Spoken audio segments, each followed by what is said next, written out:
Bonjour, c'est Piston Kirk et aujourd'hui on va voir comment remplacer la coque d'une clé de Boxster 986. Avec le temps, ce genre de pièce abîme fréquemment à cause des chutes ou encore du frottement. On peut très facilement trouver une pièce de remplacement neuve pour une vingtaine d'euros ou encore d'occasion dans une casse parce que très souvent la seconde clé, elle n'a jamais servi.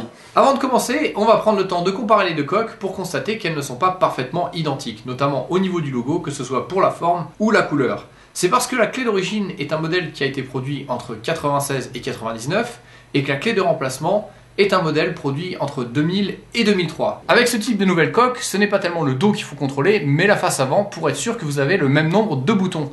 En effet, sur la face 2, il y avait un bouton de plus pour contrôler le coffre avant. Il est temps de s'attaquer au démontage de la coque. Munissez-vous d'un tournevis plat que vous allez insérer dans le côté gauche, puis le tourner légèrement pour déclipser la partie haute. C'est dans cette partie haute que se trouve le circuit imprimé. Pour le désolidariser, mettez le tournevis sous le circuit, puis soulevez. Remettre le circuit ne représente aucune difficulté particulière, il suffit simplement de pousser pour le clipser. Toutefois, prenez soin de tester chacun des deux boutons avant d'aller plus loin. Prenez à présent l'autre partie de la coque, puis avec un tournevis soulevez la partie en plastique qui contient une espèce de fusible. Puis pour retirer la partie métallique de la clé, il faut enlever le cran avec un tournevis et tirer tout simplement. Dès que la partie métallique est enfichée dans la nouvelle coque, il va falloir à nouveau la verrouiller avec le cran. C'est la partie la plus pénible. Commencez par enlever la butée. Puis, récupérez le cran pour remettre le ressort à l'intérieur. Ensuite, glissez-le et reprenez la butée dans la main. Maintenant, du mieux que vous pouvez, essayez avec la butée de repousser le ressort pour ensuite le renficher dans son emplacement d'origine. Je vous avoue, c'est assez délicat.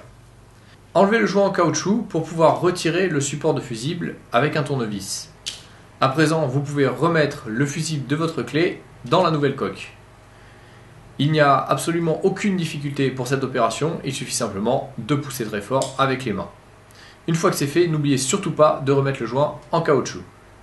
Les opérations de transfert sont terminées, il ne nous reste donc plus qu'à refermer la clé en remettant le capuchon par-dessus et en pressant très fort pour la clipser. Maintenant que c'est refermé, on vérifie une dernière fois que tout fonctionne et on peut savourer d'avoir enfin une coque présentable. Comme vous avez pu le voir, c'est une opération extrêmement simple qu'il ne faut pas hésiter à faire car elle est loin d'être futile. N'oubliez jamais que le premier contact que vous avez avec votre Boxster, avant même d'entrer à l'intérieur, c'est la clé. Allez, à la prochaine!